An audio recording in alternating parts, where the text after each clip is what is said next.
from Midsummer. Oh, yeah. I mean...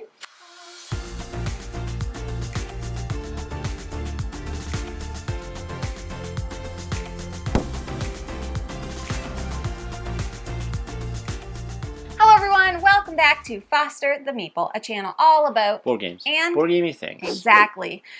I realize that we haven't done a wrap-up since May. Busy summer, peeps. It's been busy bonkers. Summer and fall. It's been a bonkers year in general. Yep. But somebody in the Discord was like, hey, are you going to do a wrap-up again? I was like, you know what? That's probably a good idea. Probably a good idea. It's been a while. Yeah. So we are going to do kind of like a bit of a bigger wrap-up, which is also going to include a few like life updates and stuff like that. Sure. You know what I mean, jelly beans? So as per usual, I got the stats. I got the juice is what I was going to say because it's corn. Do you remember that, kid? Yes. I got the juice. Anyways, so I have our stats for June, July, August, September, and October, as well as 5 standout games from each month. We are not going to go into huge detail about any of these things because that would take us forever. But we've played some pretty good games over these past X number of months. And I want to talk about it. There's been some bangers released. We have some bangers. Here's one thing I will say. We have been playing less than normal because life has been so insanely crazy and busy. So our numbers, you're going to see them and you're going to be like, that's a lot. And it is. But it's just for us, it's less than normal. So just be prepared for that. All right, let's start off with June. Now in June, we had 80 plays. Mm-hmm. And we played 80 different games. June was a bumpin' month, and I don't know why that is. 80 plays with 80 different games, so we played a different game every time we played a game? That actually probably makes sense. Yeah, it does. Mm-hmm. It's crazy. We had 5 standout games from the month of June. Mm-hmm. Jeff doesn't know what these are. I picked them. But I took Jeff into consideration. Thank you. So, the story of my life. Well, because Jeff is very busy right now. So I didn't want to add the stress. Sure. Yeah, so the standout games for June, Draft and Write Records.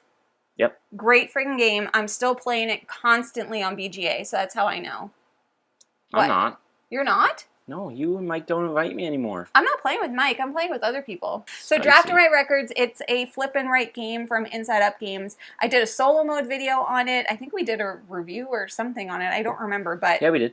It's so much fun. It is very good. It's so good. I like the colored pencils. Love the colored pencils. I like the color tie-in to cause combos. Totally. Next one up is Cities from DeVere. You loved Cities. Oh, yeah, that was a great game. This guy. It reminded me of SimCity, kind of. Yeah, a little bit. A Jest of Robin Hood. Yeah. A Jest of Robin Hood, which we discovered. Well, we didn't really discover in June because you had played it with Rodney forever ago, but we got our copy in June, so we started playing it a lot. And Jeff has played the. I've played a lot of it. It's a really great implementation of getting people into a coin adjacency type game. Mm-hmm. It uses similar DNA. Exactly, and the theme is. Yeah. More welcoming than a war I'm excited to see what other stuff they do in that irregular conflict series. Totally. Nova Roma is another one from 25th Century, which for me, it was like a totally different game than what they typically do. Mm-hmm. And basically this one, it's set in Rome, and it's just like a board full of a million different actions that you can do. Yep. And you're doing kind of worker placement in a way. Yep. And then Evenfall is the other one. Mm-hmm. We really liked that one. Zero expectations for that one. Yeah. The box cover is very beautiful. Yep. But witches. Very unique system. Mm-hmm. Which isn't a thing that really happens a lot now. Like, it shares DNA with a lot of different games, but they used the card system in a unique way that I thought was interesting, where it's like, you know, you can have this card up here for victory points, but do you know what it reminded me of? What? The latest expansion of Res Arcana, Pearli Imperium or whatever, where the pearls are victory points as well as resources. Yeah. I felt dual purpose. Dual purpose, yeah. And that decision space is really interesting to me, where it's like, well, I can use this resource, but I'm going to lose a victory point for doing it. Similarly in Evenfall with the cards, like if they're in a certain section, they'll score victory points for you, but if they're not, they won't, but they give you an ongoing benefit if you keep it up there. It's Yeah. It's really good, and there's a new expansion coming out soon. Also, I will mention, if we've done reviews for a lot of these, I will link those videos below in case you're interested in hearing our full thoughts. So those were our standout 5 from June. Yep. Then we moved into July. God, that was... And in June, also, Jeff went to Edmonton. So you were gone for a little bit in June as well. Yeah, I'm sure you'll get to this in the life updates thing, but we've made a conscious decision this year, I think, that next year we're not going to travel as much. I'm tired. I'm already looking at everything that we're supposed to go to, and I'm already tired thinking about it. Yeah. It's crazy. We'll get to that. Okay, so July... This is where things started to slow down for us. We had 82 plays, so a lot of plays. And I will mention, our plays do include our BGA plays as well, which is why we're able to keep up with it so much, because we're both always on BGA. So we had 82 plays, and we played 53 different games. And in July, with the exception of like the last day of July, we did not travel at all, which is unheard of, essentially. Yeah. I've been playing it. Just on the BGA thing, I've not been playing a lot of BGA. Yeah, Jeff's only in like 5 games. I'm like, what's going on with you? Yeah. Busy. So we have some banger standout games in July. Distilled, which is, I think it's possible it ends up in my top 10 games of all time. That doesn't surprise me. It'll be constantly playing It'll be in my top 50. I don't know where, though. Yeah, I see it in my top 10 easily. Leaping Lemmings was another standout. Yeah. Just a silly little... I'm just happy that I randomly found that. Yeah. On the... It's a hidden gem, that while I was in Edmonton, actually. Mm-hmm. River of Gold. Forget Still about playing it. That one. That's... Every person that's come to visit us, we've pulled that game out. Mm-hmm. That is also... it's definitely going to be in my top 50. If it's not in my top 10, I'd be surprised. Actually, I say that, but there's so many games in my top 10 that probably can't move. Anyways. I don't know where that one's going to land for me. It's very, very good. I need to play it more with the asymmetrical factors. We're often teaching it to new people, which means we don't use the asymmetry. Which I feel like we could, because it's not like that complicated. complicated. Another one is Arcs. Ugh. God. We got to get that back to the table. Ugh. That one's definitely going to be in Jeff's top 50. That might crack a top 15. And then we had Rock Hard, which I just thought was it was super fun and totally different and actually not quite what I expected. I very much like Rock Hard. Mm-hmm. I just need to play it more. Yeah. I've played it more than you because I played it after production quality of Gen Con. that bad boy is insane. It's great. It's oozing with theme. Yeah. 100%. Yeah, it's a good one. Then August, of course, we went to Gen Con in August, and I also went to Nashville for a work retreat, and I was in Indiana for a week. I was gone so much in August, but we managed to play 74 plays and 54 different games. And some of the standout ones, I'm going to say this one particularly for Jeff, is The Gang. Less so for me. Do you want me to talk about it? Yeah, go ahead. The Gang is a cooperative, poker-themed game. Similar kind of DNA to, The Crew, but not quite. I would say it's similar, yeah. Where you're basically trying to cooperatively categorize your poker hands from strongest to weakest, and you can't communicate those things out. I would say this is very much dependent on whether or not you like poker. If you don't, which Jamie doesn't, this isn't going to resonate with you. Yeah, which is why I said it's standout game more so for Jeff than for But me. If you like poker, and there's a lot of poker-themed stuff happening right now. The Gang came out. Balattro's a very popular, rogue-like poker game that exists in the video game world. If you like poker, I would highly recommend checking out The Gang. Another one that's a standout is Pagan. Ugh. That one we played during a game day, and it was an instant love. It's a 2-player, 1v1 kind of asymmetric game, which is some of our favorite types of games to play. Harvest is another standout. That's another one that not only we played it, I did a solo mode on it, and now I'm also playing a ton of that on BGA. Yep. God, I love BGA. BGA's great. I just love it. I just freaking love it. BGA's great if you're super busy. Totally. Obviously, Undaunted Callisto 2200 is another standout. We love the Undaunted series. It's no surprise that this one's on the list, and it's a totally different kind of feeling to the other Undaunted, so it was a little bit refreshing. Yep, they added some levels, terrain levels, I guess. Yeah. That impact attacks and stuff. I think they they added enough new stuff and kept enough of the old stuff to make it feel fresh, but not too different to pull people away from it. Similar to what they did with Battle of Britain, honestly, with the ship move or the plane movements and stuff. And the last one on this list is one that Jeff, we haven't really thought about since we played it, but when I looked at it, I was like, God, that was fun. And that's Kabanga, which we don't own. Remember we played that at Gen Con with Jenna, Monique and Naveen. It was that card game. And oh, yeah, that was very good. It was so much fun. It's just a little card game from Amigo. We don't own it. It's something I would love to get a copy of because it was a fantastic con game. Yeah. And it's one that makes you're That's loud. That's one we played at dinner, right? Yeah. Yeah. Yeah, it was really super fun. Yeah. Okay, so that was August. Then we have September. And in September, we went to Disney. Sure and we did. had the best time of our lives. Yeah, and we did nothing. We didn't do no board games. No board gamey things. Nope. Nothing. It was awesome. And then, of course, in September, we also ran our Kickstarter. We did. So September was a crazy busy month for us. We had 56 plays and we played 34 different games, which is probably the lowest of the year. Makes sense. We were gone for 2 weeks. Yeah. So, standout games, though, we still played some awesome games. We played Honeybuzz Fall Flavors. Honeybuzz is a great game. And it just, it kind of reinvigorated us to Honeybuzz because we hadn't played it so long. And honestly, I think the fall flavors just added so much that made it even better. There's a live play of that.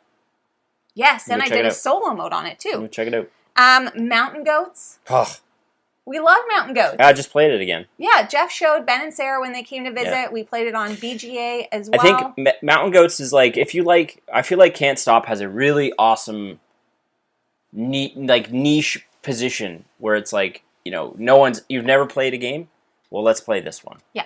Mountain Goats takes that and is let's make this a little bit more gamery. Yes. 100%. Yeah, so good. Panda. Yeah, I really like Panda. We really love it. It's just a small, tiny box, and you can take it anywhere, and we had a lot of fun with it. Yeah. Stamp Swap. Stamp Swap was a surprise hit. That one shocked me. It was so good. I really was not resonating with the theme of that game. Yeah. I was like, Honestly, we shouldn't have been surprised because Stonemeyer always be putting out bangers. I just was like, I don't really care about stamp theme. I don't really care about stamps. But it was so fun. I don't normally like those types of games. It reminded me of oh my god, I'm not gonna be able to think of that game. The game that you're building out your wall of art. Art Society. Yeah, it reminded me of Art Society, which I also very much enjoyed. Yeah.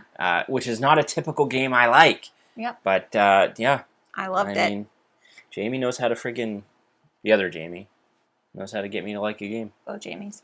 And last but not least is Nature, which is the newest iteration in the Evolution Oceans series, which we haven't played Evolution. We've played Oceans. I friggin' love Oceans. And Nature is just another new way to play that very similar game, which we enjoyed. Then in October, which is the month that just passed, we had 2 sets of friends visit. We had Max and Danielle from Table Knots, they were here for 8 days, and then our friends Ben and Sarah, they were also here for 8 days. So we didn't travel, but we also didn't tourists in our own home, I guess. We didn't, and it's probably a me thing, we didn't play as many games as we normally would. No. I don't inherently know why. I don't know either, but typically when we either visit friends or they visit us, we're playing games 90% of the time. Yeah, but I enjoyed it. It was very, chill. Yeah, we were just being chill. I'm in a very, we're tired. I'm getting old. We're just so tired. I'm tired all the time. And so it was nice. It was a nice combo of, playing games when we felt like playing games. Watching movies, exploring. I know, Max wanted to play way more games. He was always itching at the bit to play more games. So I'll defend Max here. Normally, I give him a hard time with that. Jamie would have played games. It was me. It's me. Hi. I'm the problem. It's me. I'm so tired all the time. Yeah. That, a lot of time we were just hanging out, watching a movie or, whatever. Was also great. And I just... And plus, we were both still working as well. That's the other thing. Yeah. It wasn't a vacation for either of these instances. No. So yeah, that is true. So we played 84 plays and 63 different games. The standouts Tend. God. Our other content for Tend was paid. This isn't. Tend is freaking amazing. If it's still on Kickstarter, don't miss out if you love Stardew Valley, if you love 10's going to be in my top 50 for sure. It is crunchy. It is so puzzly. We've played it how many times now? So many. 6, 7? So many times. And it never gets old. It's so good. And they're still kind of tweaking it to make it even better.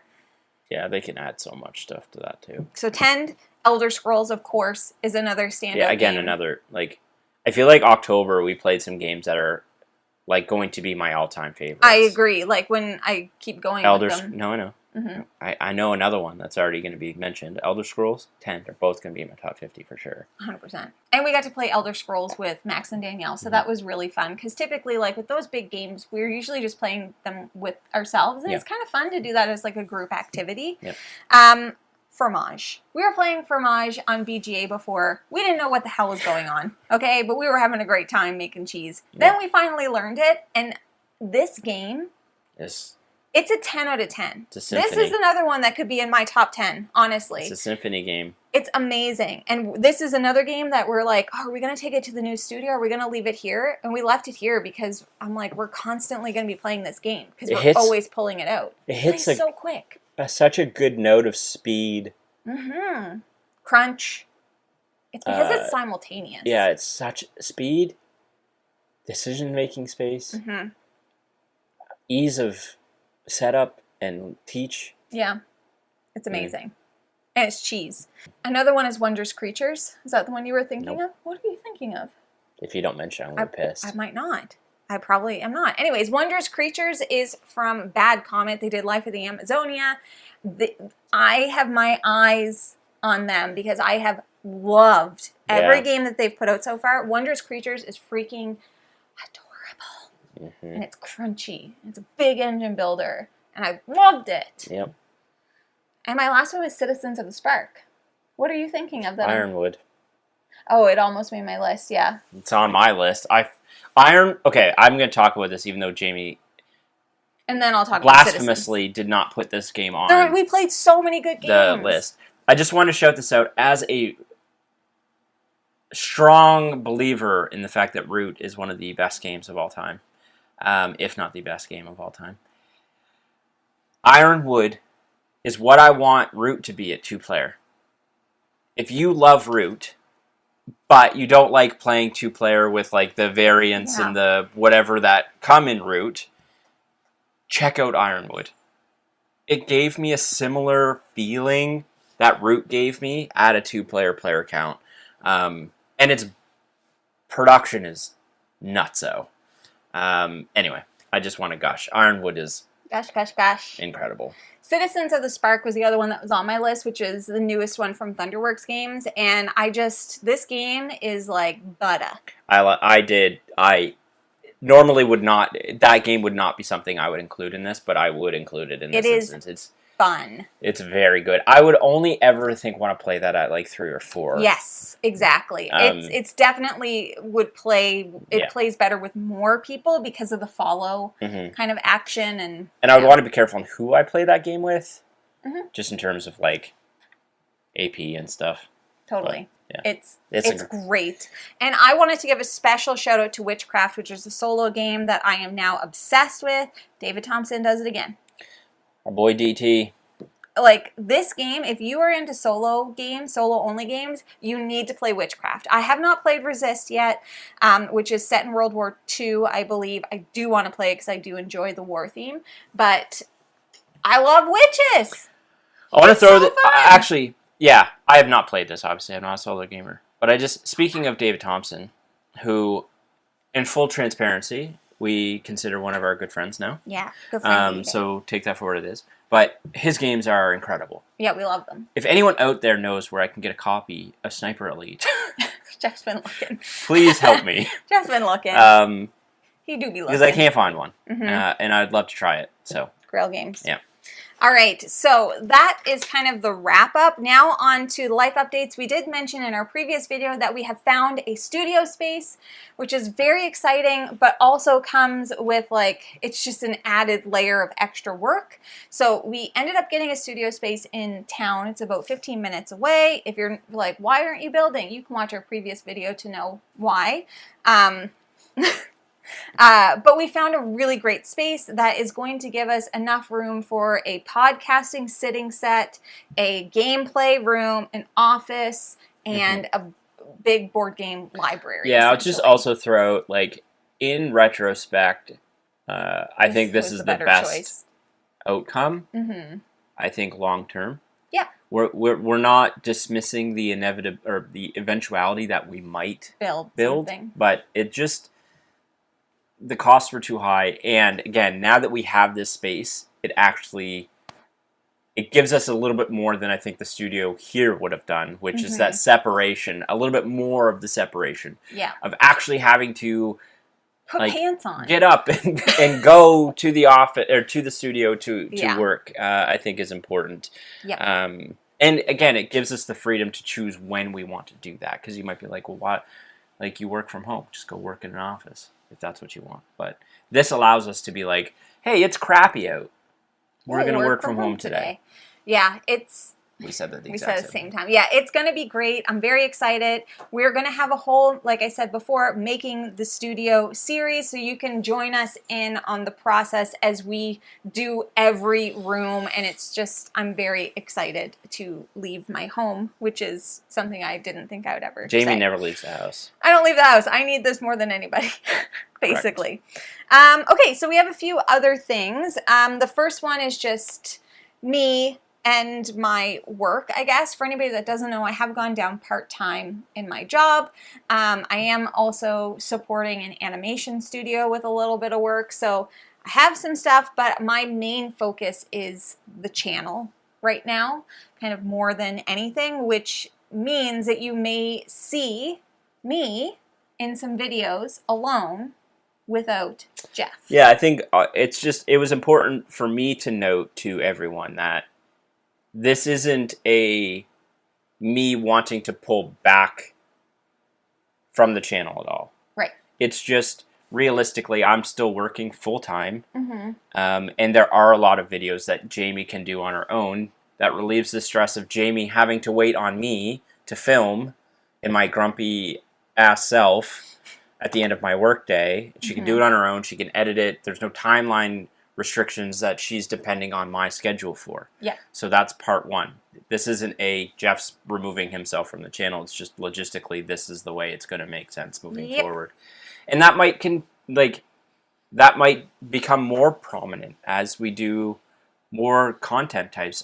We still want to focus on both of us being on, but there's like, for example, you've probably noticed previews are pretty much always Jamie now. Jeff doesn't need to be there. Because I don't need to be there. Yeah. We're transitioning a little bit into this becoming, a bigger part of Jamie's professional career, and with that comes decisions that need to be required that are business related. Yes. AKA, you can do this on your own. You don't need Jeff. And then she's not dependent on my moodiness and schedule. Facts. And it'll just also be easier in the new studio. For both of us, because everything is going to be right there. Also, another thing I forgot to mention about the new studio as well, and why it's better, that it's in town where Matt lives, where Zach lives, all our local board game friends are, all of our friends, and the people that we also film with. So it's also easier for them to get to us. Yeah, and most importantly, I don't have to be in this freaking Jeff hates. I hate this studio space. I hate it with the utmost passion. Yeah, it is a struggle to get for Jamie to get me down here. Yeah, earlier Jeff dropped his mic, tripped over a light. I can't wait for this room to not be where we film. Speaking of which, this room will be turning into Jeff's retro gaming room for his streams and all of that stuff. So you'll notice a difference shift there. We think, so basically the plan right now for the studio is we're starting to move stuff in. Next step this weekend, I will be painting the podcasting room and the gameplay room. Our friend Joey is coming in to put a bunch of stuff up on the ceiling because all the equipment is going to be off the floor and onto the ceiling, which is very exciting. Then we need to hire a mover to lift this sucker. This thing, she heavy, okay? And then we have to set everything up. We're looking at, and we're going to BGG Con and everything. So we're looking at probably like at least a 1 to 2 month process. I would say we will not be in that studio full time until January. I would probably agree if not with that. February. Yeah, so once again, we'll be documenting the whole thing. But that kind of leads me into the next thing. We are going to BGGCon. If you are going and you see us there, please feel free to say hello, stop us. If we're free, maybe we can play a game. We don't really have a set agenda, but we do have some like dinners and stuff that are planned. We have like 4 dinners. Yeah, so our dinners are basically like we're eating, we're snacking, we're munching. Apparently 1 million pounds of Tex-Mex is what we're going to be eating. Jeff loves Tex-Mex. We do have some games already lined up too. Yeah. If you see us kind of browsing, always ask. Yep. But if we say, hey, we can't right now, don't be offended. It's just. But please say hi. Please say hi. And then, of course, we are going to PAX Unplugged. We always go to PAX Unplugged. Neither of us are working, which is great. We are planning on having a meetup. I am still waiting to hear that's not going to happen. Whether or not we're getting a community room. Did you follow up? I haven't because they're still kind of going through everything. I'm trying to get a room. If we don't, everything is going to be in the Discord. We'll have to meet in the main hall again and just clog it up, and then they'll see the clog. At least last year we were able to go to the far wall. Yeah, maybe we'll do that again. But we are having a meetup. If you're not already in the Discord and you want all the details, please join the Discord. Okay? Okay. Okay? And then that will be that. And then the last thing on the list is that I'm working on some stuff. Jamie won't go into details about this stuff because I feel like she gets self-conscious about it a little bit, but I'm just going to tell you. Jamie is an incredibly talented human being in multiple facets of life, not even just video editing and this sort of stuff. She's also very talented in more creative outputs, drawing, etc. So, once we get this studio set up and we are moving more towards Jamie doing this full time and have an actual dedicated space, we've gotten some tools and products that Jamie requires. There's going to be a full plethora of products that Jamie's going to be offering, kind of outside of. Some stuff will be pertaining to our channel, graphics and that sort of thing, and board games. But Jamie will be also doing creative outlets outside of board games. So I can't even list all the things, like bookmarks, stickers, magnets, ornaments. She's looking at enamel pins, like all of these things. And she's setting herself up to be able to do that. There will be full shop information. Eventually, this, again, will exist outside of our Foster the Meeple stuff. Mm-hmm. Stay tuned for that. But I'm really excited. She's got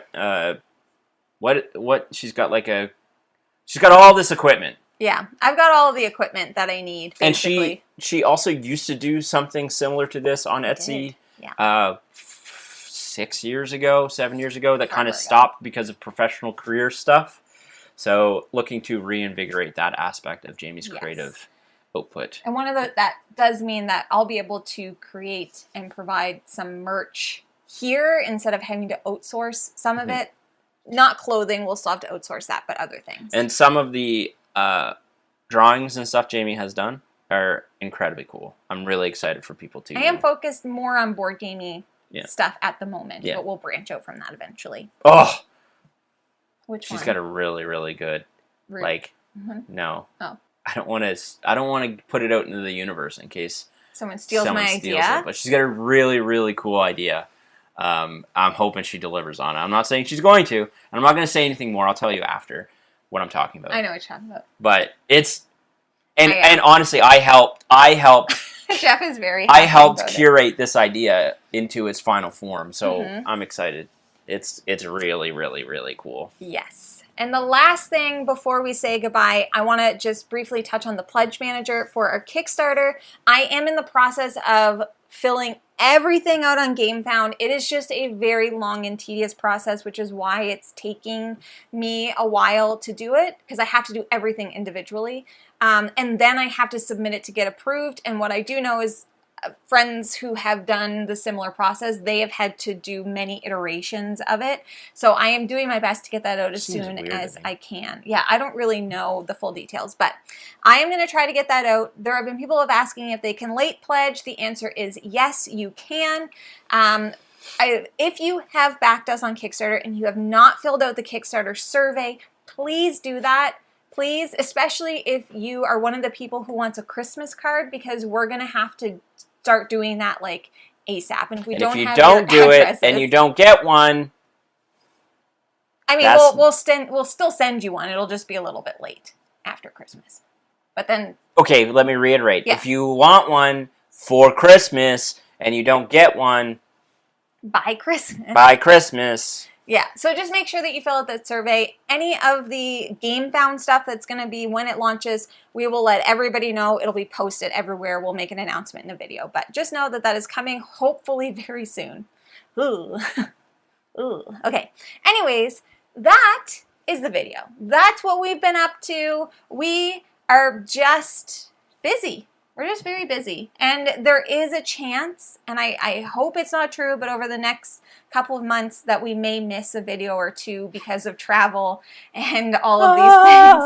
I really don't want that to be the case. Why I'm doing that is because Jamie will stress her mental and physical health out to put a video out so we don't miss a day. And I'm very much like, don't worry about it. Everyone will be fine. I know everybody And I know you all would say, yeah, it's okay. I won't be fine. Instead, sometimes I put out extra So Jamie's saying it's if possible. We miss a couple, that's because of the studio stuff. Because I need Well, I mean, we have to because it's also there's going to be a transitional period where this table might not be set up over there. Exactly. Oh, so you're going to have to film from your car or something. Crazy, crazy times. Anyways, that is everything that we have for you today. Please let us know in the comments, how have things been going for you? We would love to know. Have you been just has your life been as big of a whirlwind as ours has? This year's been #whirlwind year. That's everything we have. If you're interested in buying board games, like any of the many we mentioned today, you should first start by checking your friendly local gaming store. And for us, that is... the Boardroom Game Cafe. I'm smiling because June knows. She's like... Ooh, I know those words. And if you like what you see, please subscribe. We hope to see you again soon. And now we say goodbye. Goodbye. Better days.